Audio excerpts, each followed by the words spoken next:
Hello viewers, আশা করি সবাই ভালো আছেন। আমি আবারও হাজির হলাম নতুন একটি ডিভাইস নিয়ে, Itel A46। এই ফোনটি আনবক্সিং করে দেখাবো এবং ফোনটির কনফিগারেশন আপনাদের মাঝে শেয়ার করব। যারা আমার চ্যানেল নতুন অবশ্যই সাবস্ক্রাইব করে রাখবেন এবং যারা সাবস্ক্রাইব করে রেখেছেন অলরেডি তাদেরকে অসংখ্য ধন্যবাদ। চলুন দেখে নেওয়া যাক বক্সের ভিতরে কি কি আছে। এবং ছোট্ট দুইটি বক্স পাবেন, একটি back part, soft back part আপনি সাথেই পাবেন, কিছু কাগজপত্র যার কোনো কাজ নাই, এবং 2350 মিলিঅ্যাম্পিয়ারের একটি বিশাল বড় ব্যাটারি, এবং আরেকটি বক্সের ভিতরে পাবেন হচ্ছে চার্জার অ্যাডাপ্টার,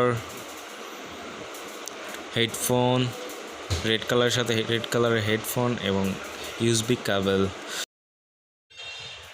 5.5 ইঞ্চি এইচডি প্লাস ডিসপ্লের ফোনটি দেখতে অসাধারণ এবং ছোটোখাটো ফোন, হাতের ভিতরে হ্যান্ড গ্রিপিংটা খুব ভালো পাচ্ছিলাম। চলুন দেখে নেওয়া যাক ফোনটি ওপেন করে।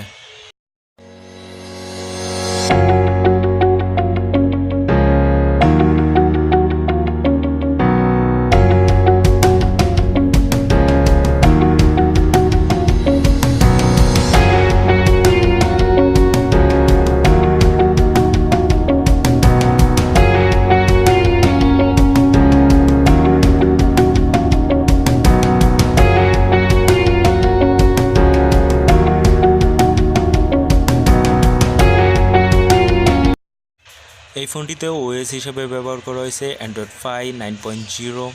আরও পাচ্ছেন 2GB র্যাম, 16GB রোম, এবং এটার processor frequency 1.6 GHz octa core processor.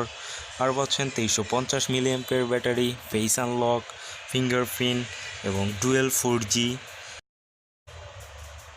এই ফোনটির রাইট সাইডে পাবেন ভলিউম আপ ডাউন বাটন এবং পাওয়ার বাটন, এবং উপরের দিকেই পাবেন হেডফোন জ্যাক, এবং পিছনের দিকে dual camera set up, 8 megapixel এবং এলইডি ফ্ল্যাশ, এআই ক্যামেরা এবং ফিঙ্গারপ্রিন্ট সেট আপ। এই ফোনটিতে ফ্রন্ট ক্যামেরা দেওয়া আছে 5 মেগাপিক্সেল, এলইডি ফ্ল্যাশ। 4990 টাকার ভিতরে এর থেকে বেটার ফোন আমার মনে হয় না আদার্স কোনো ব্র্যান্ডে পাবেন। চলুন দেখে নেওয়া যাক ক্যামেরার কোয়ালিটি কীরকম। দেখতেই পাচ্ছেন এআই ক্যামেরার কিছু এই ফোনটাতে কাজ করতে পারবেন, জানি না ওই রকম প্রপারলি করতে পারবেন নাকি, বিউটিফিকেশন এবং আরও আদার্স কাজ। ক্যামেরা কোয়ালিটি এই প্রাইজের ভিতরে এর থেকে বেটার ফটো এক্সপেক্ট করা না করাটাই বেটার। এবং আশা করি খুবই ভালো কোয়ালিটির ছবি আপনি নিতে পারবেন, এবং পোর্ট্রেট মোড পাচ্ছেন, low light shot, HDR, pro mode ছবি নিতে পারবেন।